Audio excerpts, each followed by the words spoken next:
We label everything from the contents of our mattresses to our clothing to our hand sanitizers, all the way to the hairspray that we use.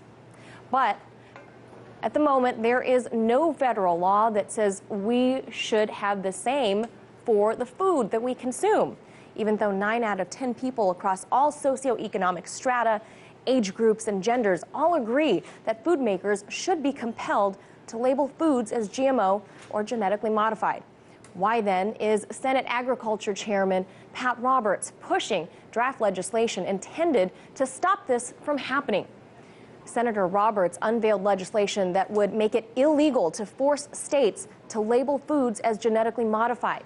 At the moment, the FDA does not require labels on food derived from genetically engineered plants because existing law says that there must be a, quote, material difference between GE products and its natural counterpart.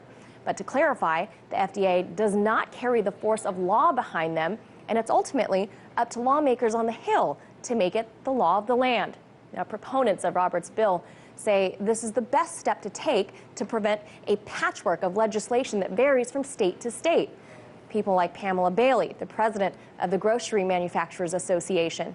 Now, Bailey says that this is a common sense solution, but those who are pushing for transparency in our food labeling, such as chairman of Stonyfield Farm and Just Label It, Gary Hirschberg, he said, quote, allowing food companies to make voluntary disclosures will simply perpetuate the status quo that has left consumers in the dark.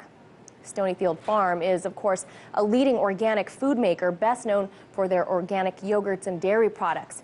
So this so-called DARK Act is similar to H.R. 1599, the Safe and Accurate Food Labeling Act of 2015, which passed the House back in June.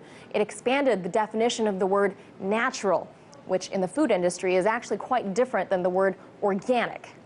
So even processed foods like potato chips can be called natural, even though they contain GMOs, which adds to a lot of consumer confusion.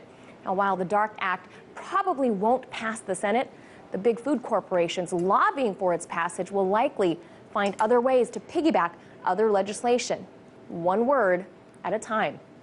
In Washington, Manila Chan, RT.